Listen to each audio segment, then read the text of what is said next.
With the recent gameplay and deep dive into Starfield a couple of weeks back, something I covered in depth over on IGN, including reasons for the 30 FPS choice on consoles, Bethesda have gone on to bump a previous backwards compatibility only title in Fallout 76 to become a native Series X and Series S application, which means that BC boost options no longer work, as they still do for Fallout 4. Now this gives us a better insight into aspects I covered in that video, so we can now look at the last iteration of the creation engine ahead of the sequel later this year that powers Starfield, running natively on both current generation consoles. Now if you recall, I covered the previous backwards compatibility updates that enabled FPS boost options on Fallout 4 and 76, and back then you could bypass the limit by using quick resume, which meant you could force the game to run at 4K 60 on Series X. This was later patched out, forcing the game to quit when enabling FPS boost, so you were left with 1080 30 or 1080 60 on the S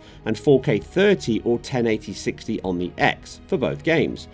Now Fallout 4 has not been updated, as yet at least. This is not an online connected title, but Fallout 76 is, and that update likely comes on the back of the latest season release as Bethesda gear up for Starfield and its online elements. This means we see no difference in Fallout 4, and even in stressful areas, the Series S at 1080p never dips below 60 in these sections. As such, the Series X at the same level is hardly breaking a sweat. But with my prior video, we could see that at 4K on the Series X, it can dip to the low 40s in some dense geometry, volumetrics, and general GPU related workloads. But as I covered in my IGN view, the engine can become bandwidth bound, memory bound, and ALU bound at times, with it scaling very aggressively with resolution. At 4 times the pixels of 1080p, the Series X bandwidth can get maxed out.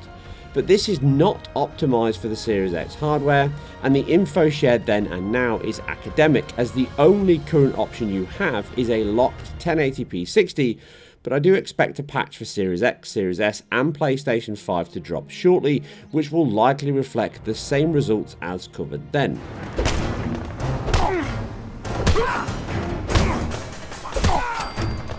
So moving to Fallout 76, we now have a better idea just what the boost mode offers under or over a native app.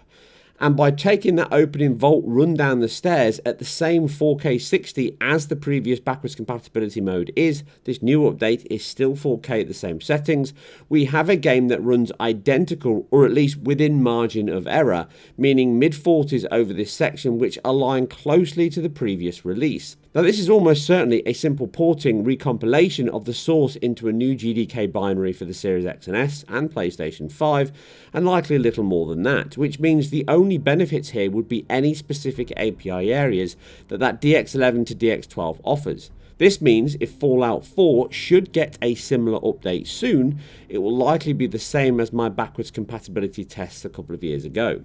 We can also see that Series S at 1080 60 runs better in these tested sections and only really dips into the mid-50s here. That said, it can dip lower in other areas for the same reasons, here in dense volumetrics, which use Nvidia's tessellation for fog volumes on PC. It's likely using a similar method here, combined with high geometry and foliage, causes dips into the 40s, showing that for a locked 60 FPS on Series S for the cross-gen title, it would really need to be 900p levels, with the Series X showing that a reduction to approximately 1800p would likely be close to a locked 60 FPS. Again, this is very much a last generation title with last generation assets, visuals and quality.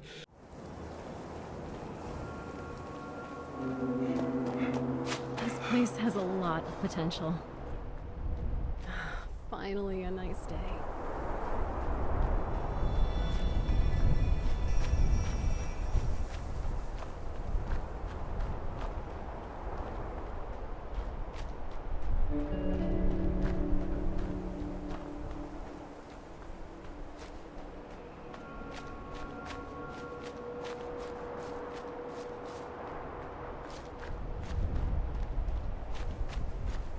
Now, using my trusty RTX 2070 with a healthy overclock to just over 9 teraflops and a healthy bandwidth boost of 460 gigabytes per second, we can see that at 4K it is practically identical to the Series X at Ultra, as the Series X does appear to match all these in aspects from shadows, level of detail and volumetrics, which is as close as possible as I can get in this run. Now, this is not a huge shock, but it does reflect the port is not really using the Series X hardware very well. Now, dropping the resolution to that estimated 1800p does not fix these dips below 100%, but it does get much closer, showing we are never CPU bound here, even on my 2700 CPU at base clocks, and instead fill rate, ALU, bandwidth, memory are again the biggest issues, as the engine is very bad at culling geometry that is occluded and likely only cools when outside the frustum. You can see this by the stark increase in GPU demands based on camera view,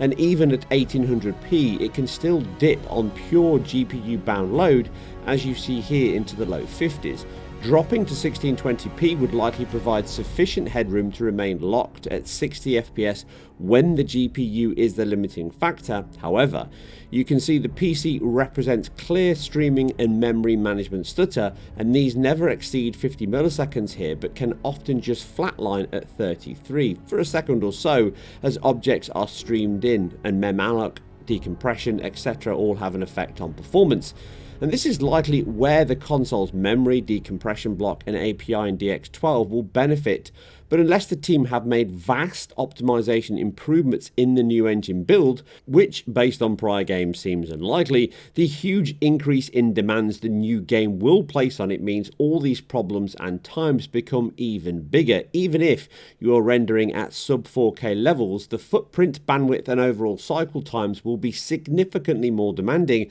and the PC version will certainly not escape those demands either. Not to mention, it still relies on 2 to 3 main worker threads balancing the work out, so this is certainly an area they'll have to improve significantly in DX12, not least of which due to the DX12 shader compilation load both on CPU and GPU, which some of these stutters here can present as shader compilation in the modern age, but in DX11 it's not the same thing. Although to the user they actually present in the same way, which is why I cover it so often in my videos and try and split the two up. Here, all you're seeing is objects being streamed in and then instantiated into memory and rendered on screen, whereas if it's a GPU shader compilation in DX12 or Vulkan, then that's another problem in terms of the GPU having to wait on that bytecode to be rendered before it can then push the shader code across the GPU.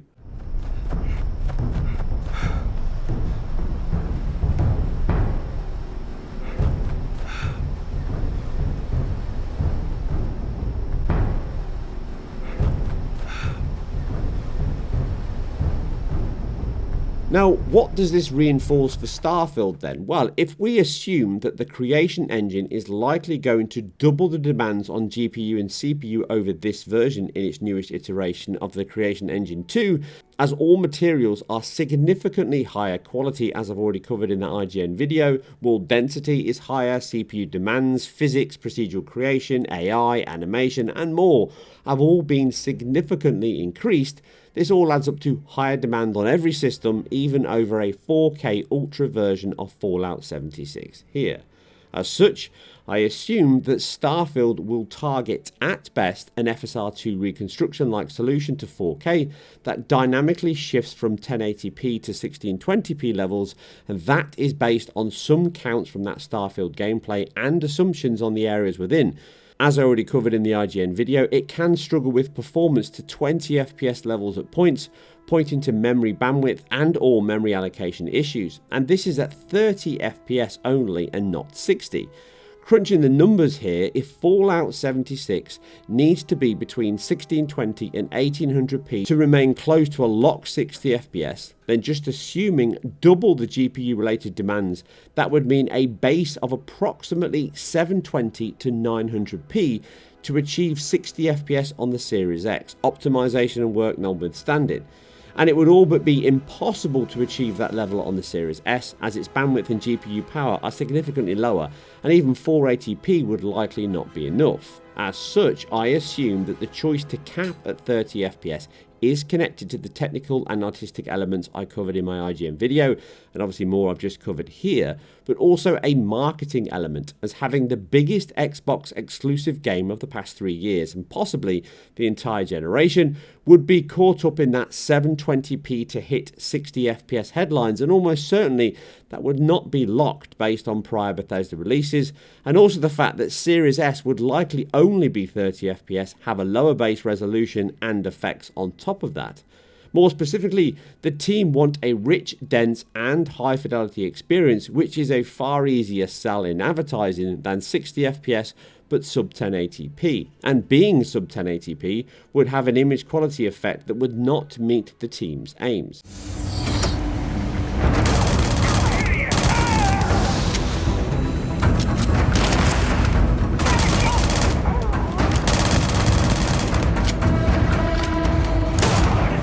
So what does all this mean then? And does Fallout 76 feel better running at 60 than 30? Yes, absolutely. And in reality, it's still good enough 60 FPS to work on both a VRR and a non-VRR screen, with the Series S being a good 22% faster at times than the X, and 18% faster on average, highlighting how badly the game scales with resolution. And although you can clearly see the image clarity in detail is much lower, as is the LOD and shadow cascade, but it's not a significant difference between them, and it's likely related to the resolution differences. For example, many effects such as the fog volumes are rendered at half resolution, so 960 by 540 when it's a 1080p output, and 1080p when it's a 4K one. Now, I do question the choice here though, as it will mean that many players will jump from a just updated 60 FPS game on Series X and Series S to a 30 FPS game on both, with dramatically improved quality and simulation for sure, but it can also become a stick that is used against Xbox and Bethesda if Starfield has significant performance issues on either console and PC come launch. Now, maybe they are very confident, and that's simply not the case, and this is why they've added this update now, after removing the choice from a few years back in that BC mode. But I am cautiously optimistic about the final results once I get hands-on for review, as I've loved many of Bethesda's prior games, specifically Oblivion and Skyrim, and I'm eagerly looking forward to Starfield, as I'm a huge fan of these space exploration RPGs since the original groundbreaking Elite on my school's BBC and later Home Acorn and C64. But I am also astutely aware that Bethesda are artistic and immersion driven, which is not a bad thing at all, as you have to push technology beyond its limits at times to move things forward. However, much like we have seen in previous generations, from the greats in Yu Suzuki and Virtua Racing on the Mega Drive to Argonaut and Star Fox on the Super Nintendo, Miyamoto and the Ocarina of Time, right through to many more, Uncharted 1 and certainly The Last of Us on the PlayStation 3, the ambition can be greater than the results. But if we look at the cross-generation port of The Last of Us on the PlayStation 4, that could still dip below 60 FPS, and the sequel made huge generational strides on that and was half the frame rate, but significantly more impressive. But that was mostly GPU, and the hidden unlocked mode I covered a few years back demonstrated that even though it had some headroom above that, it could still dip below 30 FPS at times. This means we need to be prepared for a potentially rocky landing come September in the performance stakes, and if so, then Bethesda could blow up in more ways than one.